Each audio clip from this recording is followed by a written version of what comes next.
Durango has managed to get through the summer without serious wildfire. But lately, that's a rarity, and it doesn't mean we shouldn't keep looking at fire as a long-term issue. It's particularly important for those who live on land on the outskirts of town with an acreage amount that might be hard to handle for a single homeowner. However, there is grant funding available to help those who want to get fire mitigation work on their property. You're watching the Local News Network, brought to you by Sky Ute Casino and Tafoya Barrett and Associates. I'm Connor Shreve. Homeowners along the Florida River watershed are eligible for fire mitigation reimbursement money from the Wildfire and Watershed Protection Fund, a partnership between the City of Durango, Plata County, and the Durango Fire Protection District.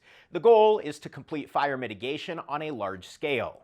So tackling mitigation in a way that connects parcel to parcel, cross boundary between private lands and public lands, so that when there's a fire, so much of that land has mitigation on it that the fire behavior is reduced.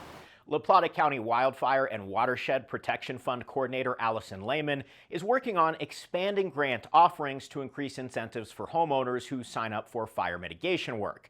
You can sign up online to start the process, which begins with a wildfire risk assessment. That's when an assessor looks at your home as well as the landscape around your home, or what's called a home ignition zone, and talks to you about ways that you can reduce your risk of fire. We'll look at entire parcels. Ideally, what we want is that landscape scale treatment. That's where Pete Malberg comes into the process, the owner of Tangled Oak Fire Mitigation, a company that's been hired on a number of these grant-funded mitigation projects. He says some of the sites he gets to are in bad shape. This property was a really good example of how they couldn't walk around on their property.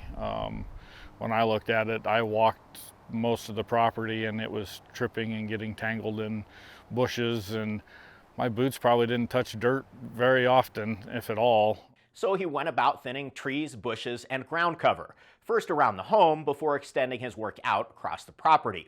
And what's striking, at least on this property, is how much better looking and usable the grounds became. So there is a matter of function to the work, but form is a consideration too.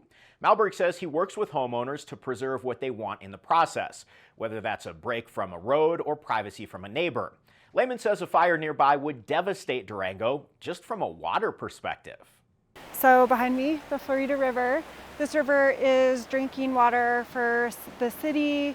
It's the irrigation water for a lot of the agriculture and farmers in the county. Provides the water for the airport.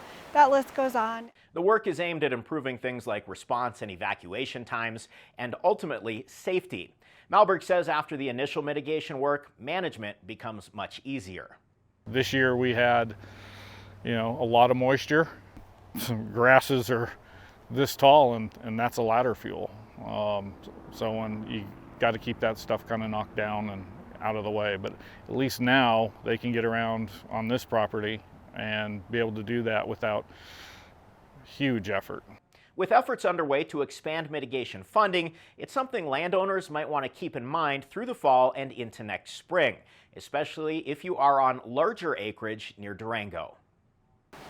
The grant process is that once you've had that assessment and understand the scope of work, you'll hire a contractor of your choice, but not until you've gone through a bid process and then shared that bid with our program so we can determine an award amount. You can apply for the grant on the La Plata County website. Learn more about this story and others online at durangolocal.news. Thanks for watching this edition of the Local News Network. I'm Connor Shreve.